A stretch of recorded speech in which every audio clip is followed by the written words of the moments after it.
Egunon, Paula.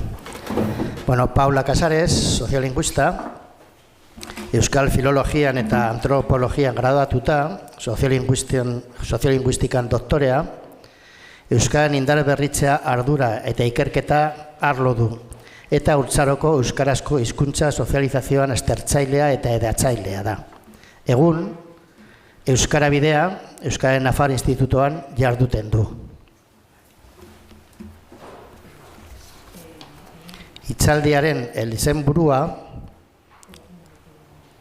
hau da, helduok, eragile eta eredu. Aurren euskarazko sozializazioari laguntzen dioten hizkuntza portoerez hausnarrean. Paula, zurea da hitza. Eta bakarrik utziko zaitut hemen. Esker mile, lehenik gonbidatzeagatik eta foro honetan nire ekarpena egiteko eskatzeagatik. Euskal Tzaleen topaguneak aurren aurrean helduok heldu egitasmoa antolatu du, Oskarrek azaldu duen bezala. Gaur berean abiatuko da, Euskal Herri osoan, eta nik egitasmo honekin badut lehenagotik heldu den harremana. Topagunea baldin bada egitasmo honen ama, ni izeba sentitzen naiz, pixka bat. Eta orduren hitzaldiaren mamira jo baino lehenago, izebatasun horren historia azalduko dut. 2021ko udaberrian Euskal Tzaleen topaguneak enkargu bat egin zidan. Umekin harreman zuzena duten helduen euskararen erabileraren aktibazioa berariaz landu nahi zuen, euskaraldian bultzatzen dituen hizkuntza portaerak herritarren praktiketan integratzen jarraitzeko eta asmo hori plazaratzeko oinarria izanen zen dokumentua apailan ezan eskatu zidan. Udan, 2021ko udan, nire oporraldi zinez aktibo batean, lanketa horri lotu nintzaion eta hala hasi zen mamitzen guraso, ahaide, zaintzaile, hezitzaile eta oroar. Aurren hurbilekoak diren halako helduen euskarazko praktikak sustatzea xede zuen ekimena.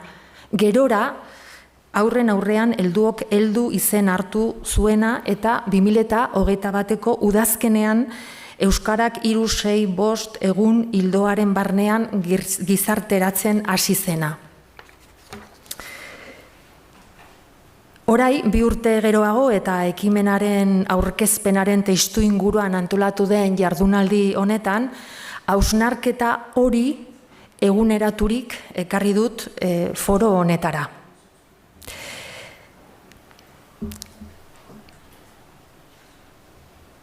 Eta gogoetaldi honetan lehenik ekimenaren helburua bera eta haren egokitasuna izanen dut hausnargai, horren ondotik hizkuntza gizarte praktikatzat jotzearen ondorioak aztertuko ditut, ondorio hoietako bat eredugarritasuna da, eta honako hau galdeginen diot neure buruari, nola jokatzen du hizkuntza praktiken eredugarritasunak.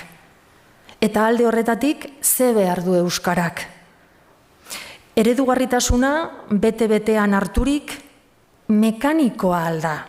Hau da, gurasoek nola aurrek hala beti eginen dutela espero aldaiteke.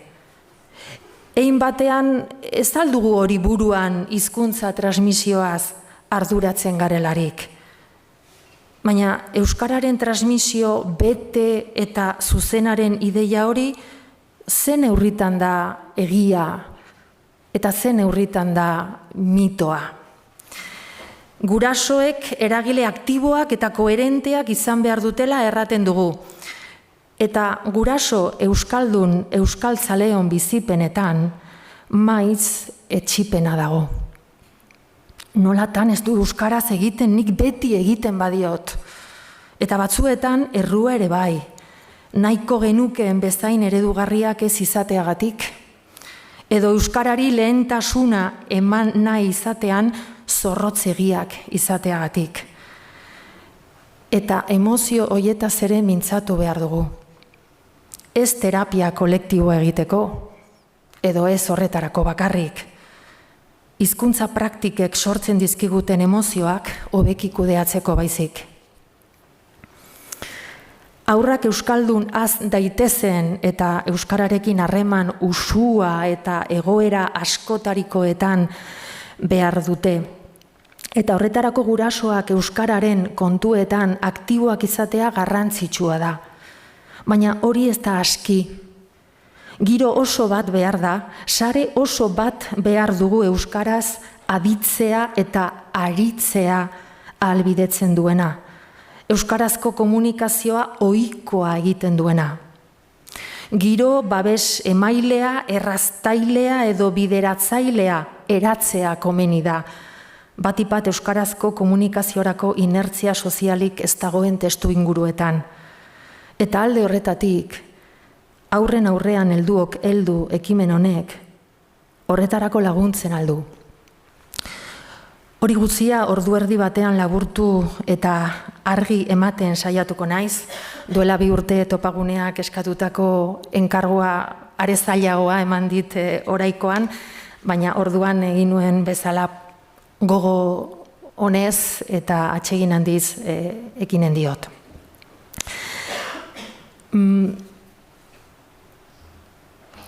Hoi da, has gaitezen orduan, hemen duzue hitzaldiaren ezurdura jarraitu ahal izateko, baina ez dut prestatu hitzez beteriko, letraz beteriko diapositibarik, hitz biluzian arituko naiz, eta zuek nire errana inguratzeko segida horretan hor duzue diapositiben eskema. Helburua aztergai. Aurren aurrean heldu ekimenak jende heldua. Umeen aurrean euskaraz egiteak duen garrantziaz jabe arazi nahi du eta helduen euskararen erabilera areagotu. Barkatu. Jende helduak umeen aurrean euskaraz jarduteak garrantzia duela diogu, baina zergatik da garrantzitsua. Aurrei ematen zaien hizkuntza portaeraren ereduak haien euskararen jabekuntzari, hizkuntzaren gaineko oharmenari eta erabilerari eragiten die. Hau da, umeen hurbileko helduek euskaraz jarduteak bere biziko garrantzia du aurrek euskararen jabekuntza osoa izan dezaten. Euskararen eta haren balio sozialaren gaineko oharmen edo pertzepzio positiboa osa dezaten, eta euskaraz egiteko joera eta ohitura barnera ditzaten. Beraz, helburuak funtsa du. Azaldu dudan bezala, ekimenak bi adin taldeei eragin nahi die, helduei zuzenean eta aurrei zeharka. Eragin zuzena jende helduaren jarduerari doakio. Umeen inguruan helduek beren artean edo aurrekin egiten duten erabilera da ukitu nahi dena. Baina bistan da, aurren erabilerari ere zeharka bada ere eragin nahi zaiola. Eta zergatik aurren erabilerari helduen bidez eragin? Hizkuntzaz ari gara eta hizkuntza alderdi soziokultural oro bezala gizartearen jokoan ikasten da. Hizkuntza ikasten den gizarte praktika da. Sortzetik beretik hasten gara gure giza taldeko kide bilakatzeko ikasi beharreko guztia ikasten. Prozesu horri sozializazioa deitu zaio. Sozializazio prozesuan gizon emakumeok bizialdi osoan inguruko elementu soziokulturalez jabetzen gara. Ikasten ditugu, barneratu eta gure nortasun egituran sartzen ditugu. Eta horrela, bizi garen gizarte ingurura egokitzen gara. Prozesu horretan, hizkuntzak bere biziko garrantzia du. Umetan hizkuntzaz jabetzen gara eta horrekin batera hiztun taldeko kide bilakatu. Bitartean hizkuntza erabiltzeko arauak barneratzen ditugula. Prozesu horri hizkuntza sozializazioa deitu zaio. Hizkuntza sozializazioa hiztun hasi berriak hiztun taldean modu eraginkorrean jokatzea ahalbidetzen duen gizarteratze prozesua da. Hizkuntzaz jabetze hutsetik harago doana. Ez da kode linguistiko ikaste hutsa, gehiago ere bada hiztun bilakatzeko prozesu hori. Gertakari hori aztertzen dutenek, hizkuntza gizarte praktikatzat aztertzen dute. Beraz, gizarte dinamikaren ondoriozko jardueratzat. Hala bada, hizkuntza sozializazioaren ikertzaileek gogorki kritikatu dute hizkuntza ikasteko prozesua. Bere testu ingurutik, bereizirik, hau da, deskontestualizaturik, aztertzeko ohiko ikuspegia. Hizkuntza sozializazioaren ikusmoldean, hizkuntzaz jabetzea eta hizkuntzaren bidezko sozializazioa, hau da, hiztun bilakatzea, prozesu banaezinak dira, eta biak batera modu integratuan aztertzea proposatzen dute. Gure egoerara etorrita, haurrak testuinguru zehatzetan ikasten du euskara, testuinguru horrek ematen dizkion aukeren bidez. Ez da gauza bera leitzan edo burlatan haztea.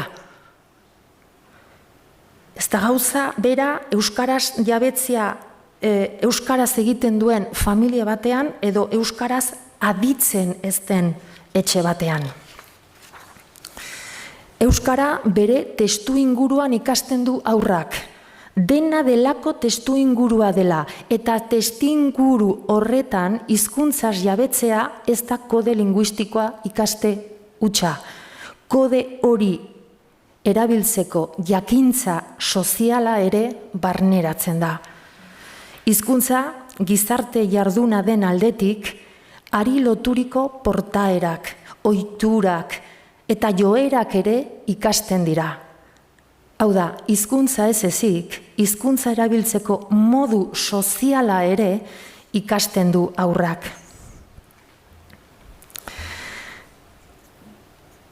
Haurrek hizkuntzak eta hari loturiko jakintza soziokulturalak, gizarte arauak eta erabiltzeko moldeak ikasten dituzte hizkuntza gizarte jardueretan nola erabiltzen den ikusita eta egoera hoietan parte hartuta.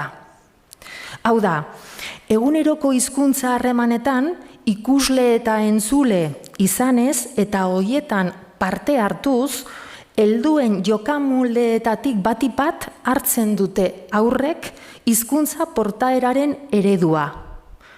Nola agurtzen den lagun bat, nola ematen diren eskerrak, eta nola eskatzen den barkamena, edo nola adierazten den poza, edo frustrazioa, edo haserrea, nola iraindu, nola begirunea adierazi, eta haurrak hari zuzenean egiten zaizkion modutik ez ezik, ingurukoek beren artean egiten duten moldetik ere ikasten ditu hizkuntza eta berau erabiltzeko arau soziala. Hori aski garbi ikusten da haurren jolas simbolikoetan. Haurren jolas simboliko horietan haurrek antzesten dute komunikazio egoera bat, maiz ikusi dutena. Dendetara, eo meikutan, eo jolasten hasten direlarik egiten dute, hizkuntza gizarte praktika bat erreproduzitu. Eta jolas simboliko horiek biziki baliagarriak dira gizarte ikaste prozesu horretan aurrak aurrera egiteko. Tokiko kulturaz jabetzeko prozesuak haur batek dioena naiz errateko modua ere ukitzen du. Eta hori argiro agertzen da, maiz aurrek hain gogoko dituzten birau edo eskatologia edo hitz zikinen erabileran. Baina nori aditu dio hori? Galdetzen diogu geure buruari. Inoiz ez badiogu zuzenean erran alakorik. Aditu du eta ez bakarrik aditu duela alako biraua, alako hitz zikina, alako esamolde politikoki ez zuzena, hitz horiek ikasteaz gain, hitz horiek ze momentutan, ze testu ingurutan erraten diren ere, ikasten du, barneratzen du haurrak. Hau da, hizkuntzaren gaineko jakintza pragmatikoa berenganatzen dute haurrek. Helduen eredugarritasunaz ohartarazteko sarean, interneten, hainbat material dago. Children see, children do izeneko bideo sorta eta haunitz produzitu da eta zabaldu da horren inguruan. Baina hizkuntzaren eredugarritasuna zordea hainbeste materialik ez dago eta hainbatetan ez gara ohartzen hizkuntza portaerek ere joku horretan badutela toki. Eta gurea bezalako testu inguru elebidunean edo eleaniztunean. Haurrek hizkuntzei balioak, espazioak, pertsonak esleitzen dizkiete. Hizkuntzak ikasten dituzte eta hizkuntzen erabileraren arau soziala, beraien ingurukoan gertatzen dena edo ikusten dutena, barneratzen dute. Norekin egin, hizkuntza batean edo bertzean, eta norekin ez. Noiz erabili eta noiz ez. Noiz hizkuntza aldatu eta noiz ez. Zein hizkuntzetan hartzen den telefonoa, nola agurtzen den denda batean sartzean, zein hizkuntzatan egiten den erosketarako zerrenda, hori guztia ikasten da. Mintzairen arteko hierarkiaz ere, ohartzen dira haurrak. Izan ere, haurrak beren inguruko nolabait eraginen edo indarrean dauden balioen oso eragin berak dira, oso influenziableak dira. Eta hainbat gauza modu agerikoan edo esplizitoki adierazten ez bazaie ere, haiek bereganatzen eta ikasten dituzte. Oharkabeko gure jokaeretatik edo esanai inplizituetatik. Adibidez, haur baten eskutan telebista agintea edo mandoa ustea bezalako irakaspen soziolinguistikorik ez dago. Hori eginta, haurrari ez diozu erran behar, euskara ze hizkuntza niminoa den berak ondorioztatuko du. Bakarrik bere aurrean dagoena ikusita. Inguru elebidunetan edo eleaniztunetan hazten diren haurrek beren errealitate soziolinguistikoa mapeatzen dute. Hizkuntza bat nun egiten den, norekin, zertarako, nork egiten duen hizkuntza horretan eta nork ez. Eta hizkuntzen toki sozialaren gaineko jakintza barneratzen dute. Bi urteko haurrek ere, bi hizkuntzak bereizten dituzte, eta aski garbi esleitzen diote bata edo bertzea, hiztunei, espazioei, horretarako inolako irakaspen esplizitorik egin ez bazaie ere. Eta maiz, gainera, hasten dira errealitate horretan parte hartzen, eta talde batean euskaraz dakitenak eta ez dakitenak elkartzen baldin badira, ez da arraroa izanen aurra ikustea itzulpen lanetan. Bati erran dion gauze bat, erranen dio bertze bati, ark ulertzen duen hizkuntzan. Erran bezala, inguru elebidun eta eleaniztunetako umendako hizkuntzak inoiz ez doaz bakarrik. Esparruak, pertsonak, balioak, emozioak esleitzen dizkiete aurrek hizkuntzei. Gurean, erdara nagusi den inguruetan, Iruin herrian, erraterako, hazitako aur euskaldunak bi mintzairez jabetzen dira, eta prozesu horretan hizkuntzen asimetria sozialaz ere ohartzen dira. Errealitateari so eginez, berehala ohartzen dira, euskaraz dakiten guztiek erderaz ere badakitela, baina erdaldun guztiek ez dakitela euskaraz. Beraz, erdalduntasun unibertsalaren aurre iritzia garatzen dute. Hau da, guztiek dakite erdaraz, eta orduan, aurrak oso praktikoak direnez eta helburu komunikatiboan huts ez egiteagatik, ez ezagunekin badazpada erdaraz egitea hobe dela ondorioztatuko dute. Aur euskaldunek hizkuntza gutxiagotu baten hiztunak baitira, iduri du maiz hiztun gutxiagotu moduan hazten direla. Euskararen jabekuntza prozesuan, euskararen erabilera ez normala barneratzen dutela. Euskararen erabilera berezkoa eta bapatekoa duten aurrak, aixe mintzatu eta hizketan eroso arituko direnak nahi baldin baditugu, beraiek hizkuntza portaera horiek ikustea eta ikastea garrantzitsua da. Horregatik axola digu honetan aktibazio soziala lantzeak. Euskaraz egitea, berez eta bapatean mintzatzea eta aixe eta eroso egitea, txanpon beraren aurki binperrak edo bi aldeak dira. Aurrak euskaraz eginen badu, eroso jardun behar du. Eta euskaraz aixe aritzera iristeko, aurrek euskaraz aditzeko eta aritzeko aukera nahikoak eta askotarikoak behar dituzte. Nahikoak erratean, kuantitatiboki aski erran nahi dut. Ohikoak, usuak edo egunerokoak izatea euskarazko komunikazioak, ez noizbeinkakoak eta bakanak. Askotarikoak erratean, kualitatiboki ezberdinak erran nahi dut. Solaskide anitzekin eta komunikazio egoera ugaritan, ez eskolara edo etxera soilik mugaturik, ez betikoekin, ez betiko mintzai ardunetan beti.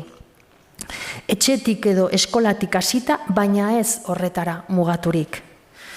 Aurrak euskaraz bapatean eta berez, eroso, aixe eta ziur arituko diren hiztunak bilakatzeko alden aukera gehien, eredu onak eta bizipen atseginak eman behar zaizkie.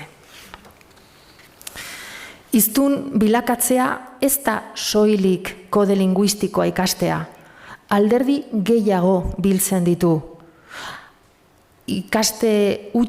Kode ikaste hutsa da alderdi kognitiboa, bai, hizkuntza jakitea, gainera balio akademikoa jasotzen du alderdi horrek, eta batzuetan horri bakarrik begiratzen zaio. Hizkuntza jabetzeari. Baina alderdi kognitiboaz gain, harremanen alderdia dago, alderdi afektiboa osatuko lukena, eta irudipenen alderdia dago, identitaterako bide ematen duena. Hiztun bilakatzea, mintzairaz jabetzea baino gehiago da, aurren harremanetan, eta irudipenetan euskarak lekurik ez badu, aurrek hizkuntza ikasiko dute, baina bizipenez eta gizarte zentzuz gabetuta. Gabezia horrek hizkuntza sozializazioari eraginen dio ezinbestez. Izan ere, hizkuntzaz jabetzea elkarrekintza kontua izaten da, jakintza baino gehiago. Hiztun bilakatzeko prozesuan hainbat eragilek eta eragingunek jokatzen dute zuzenean. Eragileak gurasoak dira, ahaideak edo familiakoak, oroar, aurraren adinkideak, maisu-maistrak, zaintzaileak, hezitzaileak, entrenatzaileak, monitoreak. Eraginguneak Etxea eta eskola, bai eta hortik landako espazioak ere, plaza, parkea, jolas librea, kirola edo oroa aisialdi antolatua gauzatzen den gunea. Finean, haurrak parte hartzen duen komunikazio egoera oro da euskaraz jabetzeko aukera. Haurrak hizkuntza elikadura behar du. Neskamutikoek euskarazko sozializazio aukera nahikoak eta askotarikoak, eta atseginak, eta gozamenezkoak, eta asebetegarriak behar dituzte. Euskara beretuko badute, bere eginen badute, bapatean berez edonorekin eta edonoiz eginen dutela espero badugu, eta izan nahi duten hori izateko balioko bazeie. Gurasoek nola, haurrek hala, baldintza hori beti eta nonai betetzen da. Ez aldu hori erraten euskara ondorengoen ganatzean izan dugun kezka soziolinguistikoaren paradigmak, euskararen transmisio kontzeptupean zabaldu denak. Euskararen transmisioa gurasoengandik seme alabengana edo helduengandik aurrengana goitik behera doan hizkuntza emate moduan irudikatu dugu. Subjektu batek hizkuntza ematen dio bertze bati eta emate horretan hartzaile hori jasotzaile hutsa da.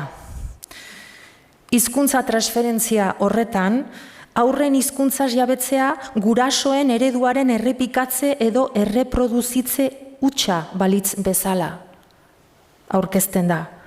Eredu mekanikoa edo determinista, funtsean nolako egurra alako espala bezalako esapideek aditzera ematen dutena. Ez dut uste, hizkuntza transmisioaren ideia hori gure egungo egoera azaltzeko baliagarria denik. Euskararen transmisioaren inguruan mito eta ideia desegoki batzuk izan ditugu. Adibidez, ama edo lehen hizkuntza berez ikasten dela eta ez dugula zertan prozesua zaindu edo elikatu, edo aurrek ama edo lehen hizkuntza haiei zuzenean egiten zaizkien komunikazioetatik bakarrik ikasten dutela, edo lehen hizkuntza edo ama hizkuntza bakarra dela, mintzaira hori izanen dela gainera aurraren hizkuntza nagusia beti, berez eta bapatean erabiliko duena etorkizunean. Ideia horiek ez digute laguntzen aurrak euskaraz ongi mintzatzera eta euskaraz eroso sentitzera iristeko egin behar duen bidea ulertzen. Eta beraz, ez digute laguntzen bide horretan aurren beharrak eta helduon laguntzak zein izan daitezken ikusten. Euskararen transmisioaren gaineko mito horiek desegin behar ditugu. Eta erran, euskararen transmisioa ez dela gurasoengandik seme alabengana automatikoki eta berez bideratzen eta ez dela noizbeinkako erabilera baten bidez soilik gauzatzen. Euskararen transmisioa ez dela etxera mugatzen, ez dela familian bakarrik gertatzen. Euskararen transmisioa etxean gurasoekin eta etxetik kanpo familiaren beste kideekin edo plazan, jostetan edo aur eskolan gertatzen da. Aurrak ari zuzenean egiten zaizkion komunikazioetatik ez ezik bere inguruan, helduek beren artean egiten dituzten komunikazioetatik ere ikasten du hizkuntza aurrak. Eta mintzairarekin batera hizkuntza portaerak eta hizkuntza erabiltzeko arau sozialak ere bereganatzen dituela. Aurrak euskaldun haztea familiak ohartuki hartzen duen erabakia da. Autokontzientea dena eta gurasoak prozesu horretan aktiboak izan daitezke, hizkuntza ikastea sustatuz eta sendotuz. Eta ez bakarrik izan daitezkela, izatea komeni dela.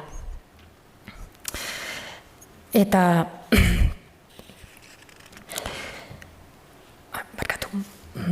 hemen hago oraindik. Ama hizkuntza sendo transmititzea ez da etxeko transmisioa. Euskarak erabilera nahikoa eta aski behar du transmisioa sendotzeko eta ohiturak finkatzeko. Horretarako aurraren jarduera guztiak baliagarriak dira eta horietan aurrarekin harreman duten heldu guztien eredua eragingarria da. Eskolaz kanpoko jarduera bateko monitorea izan, kirol taldeko entrenatzailea izan, eskolako jolasaldiko dinamizatzailea edo adiskide baten gurasoa. Inguruko heldu guztiek lagun dezakete aurraren harreman sarea euskarak izaten. Inguruko helduek lagun dezakete etxeko transmisioa sendotzen. Familiaren transmisioa, bai eta eskolako euskara ikastea ere, erabilera sozialak finkatzen du. Hau da, plazan, parkean, aisialdian, eskolaz kanpoko jardueretan, hoietan guztietan aurrak hizkuntza ikasten du. Hizkuntza etxean eta etxetik kanpo ikasten da. Eta adinean gora egin ahala nabarmenagoa da aurrak etxetik kanpo jasotzen duen input linguistikoaren eragina. Eta batipat adinkideena edo laguneena. Bertze aurrena. Gurasoengandik aurrengana gauzatzen den belaunaldien arteko transmisioak kezkaturik ibili gara eta ez gara berriki hartio ohartu ze eraginkorra den belaunaldi barneko transmisioa. Adinkideen artean gertatzen dena. Hau da, transmisio intergenerazional delako bat ez ezik, intragenerazional delako bat ere. Aurren hizkuntza sozializatzailerik onenak bertze aurrak dira. Erabilera sozialaren eredurik ezpadago, aurrek hizkuntza ikasi bai, baina ez dute jardunen. Gizarte bizitzan euskarak aski presentziarik ez duen hiri herrietan, aur gaztetxo euskaldunak euskaldunez osaturiko harreman sare erdaldunetan sozializatzen ohi dira. Hau da, aurride, ikaskide eta lagun euskaldunak dituzte, baina erderaz aritzeko aztura edo ohitura dute. Eta orain bai. Eta denboraz nabil uste dut ja iragandu dela muga ez, bi hitz azkeneko honen gainean. Nahi ditugun hizkuntza portaerak eta behar ditugun emozioak, horretaz jardunen dut labur.